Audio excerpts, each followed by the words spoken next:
아주 가까운 사람에게도 말하기 어려운 것들이 있다. 아무리 생각해도 정상적이지는 않은 것 같은 생각과 감정들. 그래, 참자. 말하지 말자. 아무리 친해도 이걸 이해해주기는 어렵지. 그렇게 다짐하고 또 다짐했다.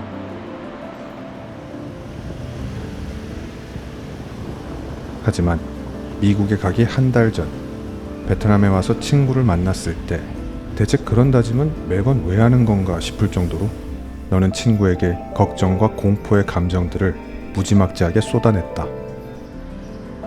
친구야, 나 미국에서 총 맞으면 어떡하지?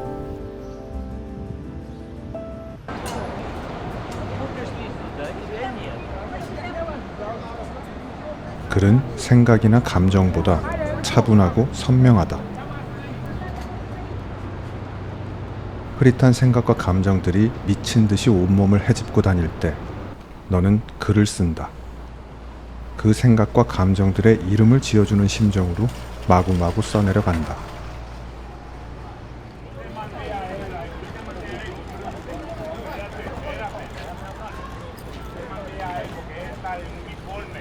누군가가 경찰에 체포되는 광경을 목격한 이날, 너는 다음과 같이 메모했다.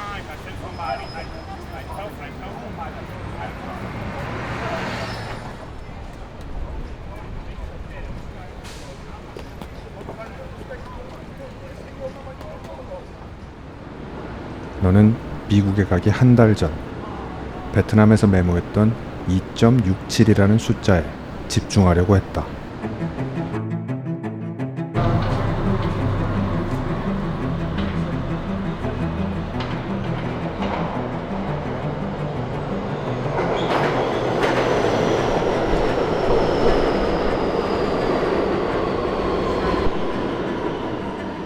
네가 뉴욕을 여행했던 해는 2024년 4월이었다. 전년도인 2023년 뉴욕의 총기 사고 발생 건수는 하루 평균 2.67건이었다. 당시 뉴욕시의 유동인구는 하루 평균 대략 930만 명이었고, 따라서 하루 동안 뉴욕을 돌아다닐 경우 총기 사고를 당할 확률은 0.0000287%가 된다. 하루 동안 총기 사고를 당하지 않을 확률은 99.9999713%가 된다는 얘기다. 너는 뉴욕에 한 달을 머물렀다. 하루 동안 총기 사고를 당하지 않을 확률을 30번 곱하면 한 달 내내 총기 사고를 한 번도 당하지 않을 확률이 나온다.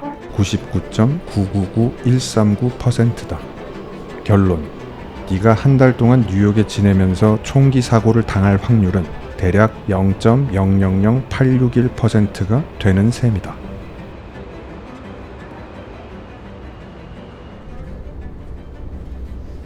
그렇게 숫자를 잔뜩 적어놓은 메모를 수시로 꺼내보며 마음을 진정시키려 했지만, 혹시나 만에 하나, 아니 실제 확률을 적용해 10만에 하나가 재수없게 내가 된다면 하는 생각이 머릿속을 쉽게 떠나지 않았다. 게다가 네가 미국에 가기 한 달 전 뉴욕 지하철에 주 방위군을 투입한다는 소식을 들었다. 대체 치안이 얼마나 개판이어야 군인을 투입하는 건가 싶었다. 너의 공포를 누그러뜨린 건 통계상의 숫자가 아니라 돈과 시간이었다. 너는 미국에 도착하자마자 택시 앱을 켜서 가격을 확인해봤다. JF 케네디 공항에서 숙소까지의 거리는 대략 35km였고 요금은 원화로 14만 원이 들었다. 너는 반드시 지하철을 이용해야 했다. 용기를 낼 수밖에 없는 주머니 사정이었다. 그리고 시간이 흐를수록 너의 공포는 무뎌졌다. 뉴욕 지하철을 거의 매일 이용했지만 이렇게 지하철의 풍경을 카메라에 담기 시작한 건 뉴욕에 온 지 거의 보름이 지나고부터였다. 어찌됐든 다행이었다. 살다 보면 도저히 익숙해지지 않는 감정도 만나게 된다. 그나마 조금씩 무뎌졌다는 것만으로도 안도하고 감사할 만한 일이었다.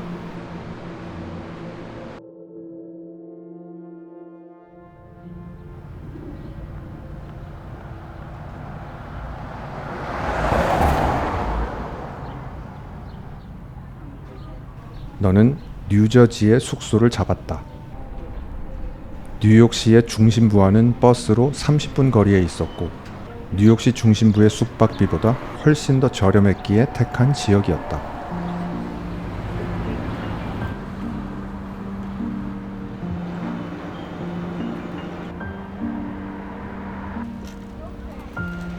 앞서 언급했던 확률은 평균값이다.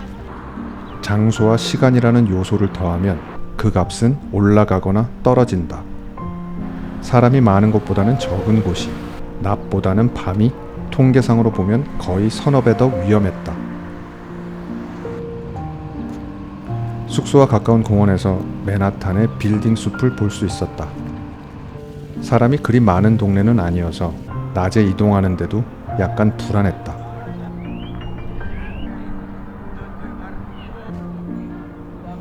그런데 이 풍경을 보고 이건 밤에도 무조건 와야 한다는 생각이 들어 고민이 됐다.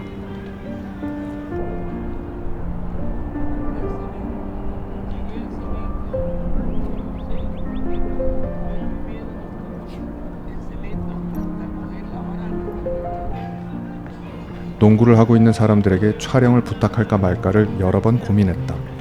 괜히 부탁했다가 총이라도 꺼내면 어쩌나 싶었다. 다행히 그들은 흔쾌히 촬영을 허락해 주었다. 간단하게 대화를 나누기도 했는데 너는 그들에게 뉴욕을 여행하면서 총기 사고가 아주 조금 걱정된다고, 하지만 대수롭게 생각하지는 않는다고 구라를 쳤다. 그러자 다들 방긋 웃어 보였다. 한 친구는 아무 걱정하지 말라고, 이 동네를 비롯해 뉴욕의 관광지들은 매우 안전한 편이고 매년 총기 사고는 줄어들고 있는 추세라고 말해주었다. 너는 당장 안도감이 생기면서도 한편으로는 묘하게 기분이 좋지 않았다. 너를 겁쟁이 취급하는 것 같았기 때문이다. 너는 저들의 마음이 무엇인지 잘 안다.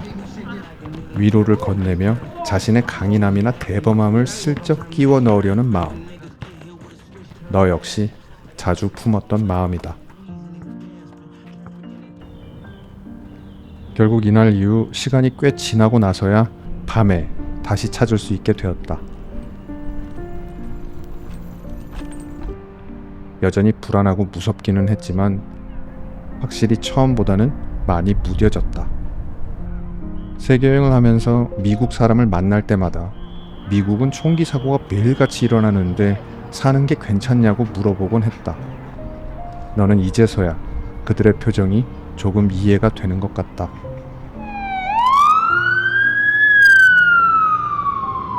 그냥 사는 거다. 익숙해지고 무뎌지는 거다. 북한의 김정은이 틈만 나면 미사일을 쏘아대는데 사는 게 괜찮냐는 질문을 받은 적도 여러 번 있었다.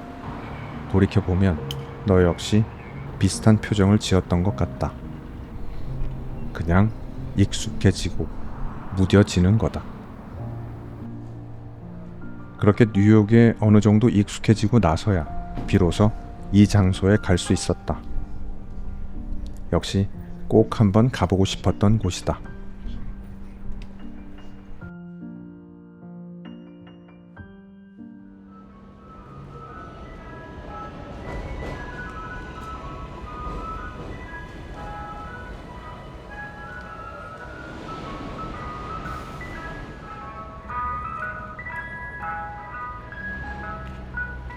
뉴욕에서 총기 사고를 당할 확률이 가장 높은 곳이 바로 브롱크스와 할렘 지역이다. 뉴욕 전체 총기 사고의 60-70%가 이 두 지역에서 발생한다고 한다. 뉴욕에 도착한 지 얼마 되지 않았을 땐 그래서 갈 엄두가 나지 않았다. 분위기가 묘하다. 아마도 정확히는 너의 기분이 묘하다고 해야 할지도 모르겠다. 잔뜩 긴장이 된 상태가 지속되면서도 너는 시각적 쾌감에 젖어들고 있는 중이다. 영화 조커를 비롯해 수없이 많은 헐리우드 영화를 통해 접했던 풍경이 펼쳐지고 있었다.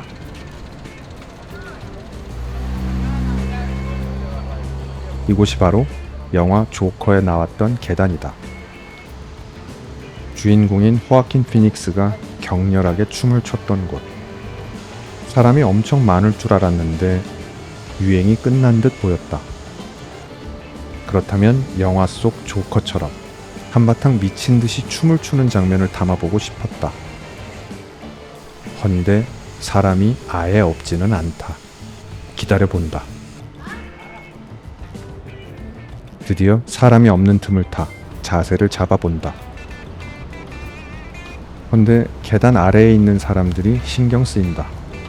아마도 네 인생에 다시 이곳을 방문하기는 어려울 텐데, 살면서 저들을 다시 만날 일도 없을 텐데, 너는 용기를 내지 못하고 주저하게 된다. 엉망이다. 춤을 못 췄다고 총을 맞지는 않을 텐데, 지금 생각해도 후회가 남는다. 더 흔들어 제꼈어야 했다. 이제 드디어 할렘으로 향한다.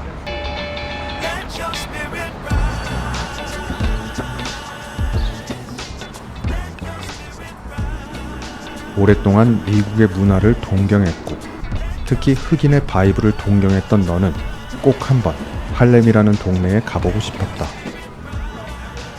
물론 시간과 지역에 제한을 두면서 어떻게든 위험에 처할 확률을 낮추고자 했다.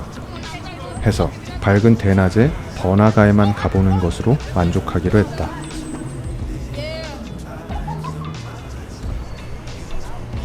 그 정도가 네가 취할 수 있는 모험의 최대치였다. 당연히 거리엔 온통 흑인뿐이다. 당연히 살면서 처음 마주하는 풍경이다. 설레임과 긴장감이 거의 같은 크기로 너의 몸속을 채웠다.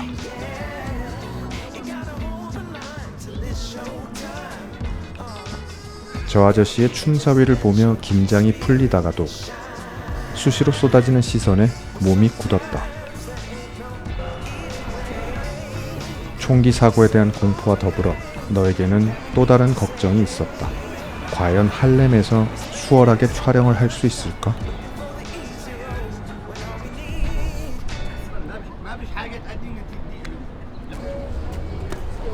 캐치볼을 하고 있는 사람들에게 용기를 내어 말을 걸어보았다. 무척 친절했다. 흔쾌히 촬영을 허락해 주었다. 더 많은 용기가 생겨난다. 지나가던 중 이 친구가 카메라에 관심을 보였다.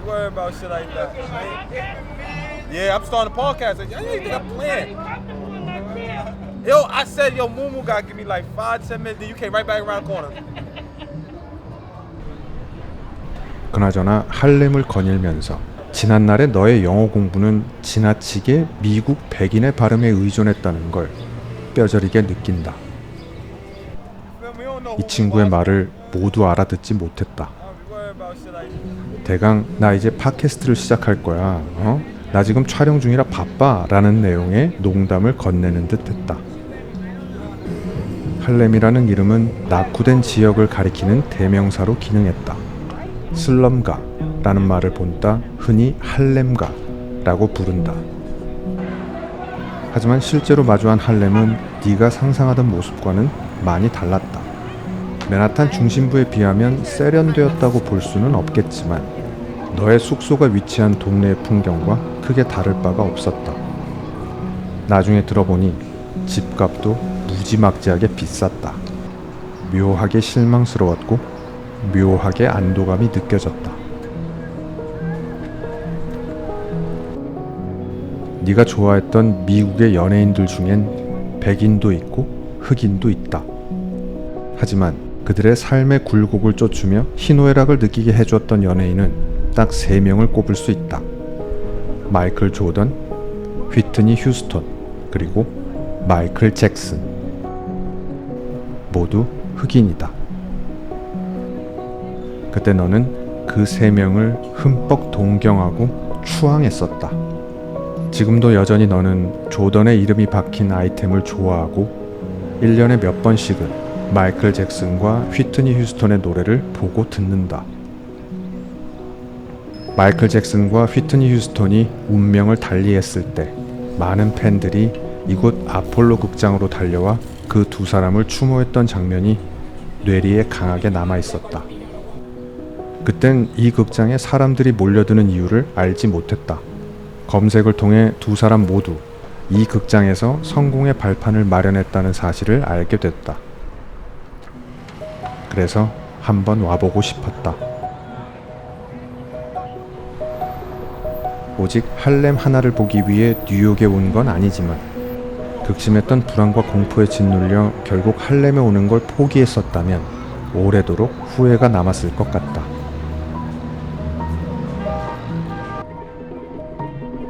물론 총기 사고를 당하지 않고 무사히 미국 여행을 마쳤기에 가능한 생각일 수도 있다. 확률에 적힌 작디 작은 숫자와 시간이 선사해준 망각의 힘 때문에 착각하는 걸지도 모르겠다. 익숙해지고 무뎌지는 생각과 감정은 인간이 생존을 하는데 필수적이다. 하지만 불안과 공포 또한 생존에 필요한 건 마찬가지다. 중요한 건 그것들의 적절한 강도와 적합한 비율이다. 미국을 여행할 때, 그리고 앞으로 삶을 살아갈 때 어느 정도가 적절하고 적합할까? 그 답을 찾고 확정하고 수정하고 다시 확정하는 과정은 아마도 지속되어야 하지 않나 싶다.